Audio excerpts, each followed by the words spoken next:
After the completion of my first computer, I was not very happy, and so I began my next project.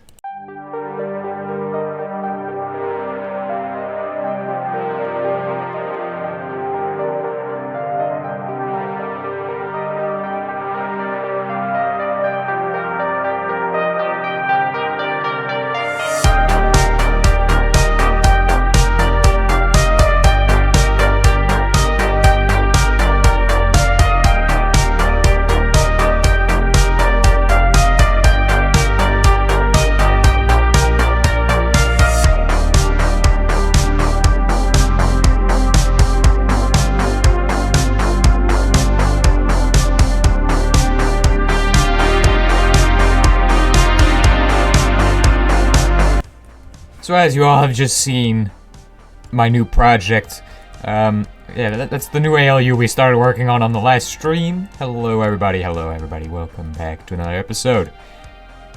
This is a bit of a strange intro, but I just now have to record again, even though I'm running out of time to record and edit everything. I literally have like, who knows how many minutes, but let's not even care about that. Let's just go into the place where the stuff is happening, okay? And we'll go ahead and talk about the new ALU, and then we'll go ahead and talk about logic gates and the new ones I've discovered. So far, I've discovered a total of 4 logic gates, technically. But we'll get to that in a second, so stay tuned while I talk about this hunk of beautiful logic gateness. So yeah, in the last part I tried to record, I talked about making these things, which are the new multiplexers. And we're not going to talk about this yet, because it's not technically supposed to be done yet. But this was done. So we'll talk about this. This thing is fully synchronized. Kind of. It's not fully synchronized at all. I don't really want to synchronize it. I don't even want to try to synchronize it. Well, I did try to synchronize it, but I don't want to do it again. It's not working right. So we're done with trying to keep everything synchronized. But we're not going to have giant buses that are terrible. Okay, we're not gonna have spaghetti monster buses in this thing. And if you want to synchronize this, then when I release the world download tonight, or well yesterday night, then you can mess with it and try to synchronize it yourself, okay? Anyway, this is what we talked about on the stream yesterday, the multiplexer setup. I've changed it a little bit, because I realized you don't need to multiplex these guys together. Technically, you only need a system that toggles when it's subtracting or adding. So we do need an inverter for that. So we need one that toggles to invert signals, okay? I mean, I guess technically it's still a okay, yeah, okay. We get it. So, but this is just between math and logic, okay? So yesterday I discovered a new logic gate, and, immediately everybody subscribed for this logic gate. I have no clue why, but anyway, I've discovered the inverse of this one is actually converse, apparently. So this is converse, I guess. So it is gonna always be on, unless the B is off. But then this one would be material non-implication. Wait, I said that one was A though. So that's why these gates are confusing, because these actually represent both material non-implication, or you could say converse non-implication, because if we take the truth tables and we change them up a bit, it's basically the exact same gate, but done with the A and B inputs inverted. So, to make sense of this, I'll just go ahead and talk about it real quick, make more sense. So basically, you can hook it up to an inverter, and it inverts it, and you end up with this when you're putting a B input in. But when you're putting the A input in where the B input would go, then you end up with the opposite gate, which is the what is this one called again? It's a converse non-implication. Yeah, so basically this one's material non-implication, which would mean this one is B. But in converse non-implication, that means that one is A. So that is how it works. And the inverters, when you invert it, it becomes converse or material implication. Okay, there we go. Simple. So that's the 4 missing logic gates that have, that are useful. There's another 6 of, actually, is there 6? There's a total of 16 possible logic gates, because that's, but I remember learning that about 4 of them are not very useful. Well, no, 6 of them are not very useful. And then there's 4 that are technically logic, but then, well, binary logic, but then you can, yep, okay. Yeah, that's why things are interesting, because when I discovered this logic gate, I didn't know what exactly it's going to be used for, and honestly, I haven't found a use for it yet. So if you find a use for it, then let me know, and I will, I don't know, try to use it, I guess. I mean, I guess it could make a cool little gate thing, like if you want to make a password gate. Like, not really sure. Okay, I'm not really sure it could be used for that even. It's technically still useless for the most part, but I mean, could still be kind of useful. Who knows? So anyway, yes, I did finish for the most part the 16-bit ALU. We're working on the multiplexers now, which I decided to go with this design. So the reason I went with this design is because when you do a multiplexer like this, it ends up stacking, and it would not fit in this design because I did not stack the same gates. So I would want to compare and NAND, but I put them next to each other instead of on top of each other. I should have done it the other way around. Even though it was easier for me to do it this way, to fit them all in here like this, I should have done it the other way around, so that way AND and NAND are on top of each other, because then the multiplexers would have been more simple, and would have been much more efficient. But I ended up having to go with this.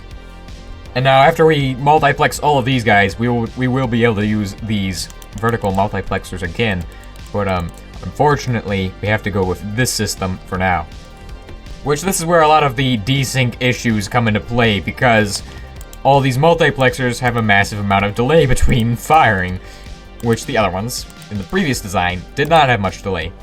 And because this is such a large ALU, fitting all of these without using multiple repeaters is quite a difficult problem. So we're not actually going to have a very fast computer, and we're going to end up with something kind of slowish. So that is the problem. And I was going to go with a solid-state ALU, but I could just not find one that would really fit into this design. I mean, I'm sure there is a design that would work, but I'm still very new to building these kinds of massive computer things. I mean, I used to just build, I don't even know what I would have built before. I mean, I just built farms, I guess. But these massive computers, quite interesting. Enjoy building them. And also enjoy discovering new logic gates and, you know, accidentally, that's just great, you know? So, anyway. Now, the system is mostly synchronized up until you hit the multiplexer. But even then, there's still a little bit of desync between these, and I think it's just because there's so many different things happening at once, the game just really hates that. But it could also just be my bad engineering. I'm not sure which one it is. Now, originally, I was going to do a larger 64-bit computer, but after realizing how long it would take me to build the ALU, I just kind of gave up on that idea, because I don't have like a million people working with me on this one idea, and it would have taken me a very long time to get this done. But we're going with a 16-bit ALU, which means it's going to be able to output 16 bits. It can also take 16 bits in, but it can also take 32 bits in and add those together, and we end up with a massive problem because that would cause an overflow if it takes all 32 bits in. So that's pretty bad, but it still works. So that's all that matters, it works, okay? Alright, so those 5 multiplexers have been finished. Boom, that's 10. And we have 6 more to go, which means there will be one that is not linked to the linkages. Which didn't take me very long to build the rest of the linkages. Well, the rest of these guys, but then the linkages are going to be a bit of convoluted, because I'll add a ton of delay with all these linkages together. This is not going to be fun. And if you're wondering why delay is bad, delay is bad because I have to make sure all of these things end up being at the same exact time. If it is not perfect, then it is not functional. I mean, it could slightly be functional, but it's not going to be as good as I want it to be.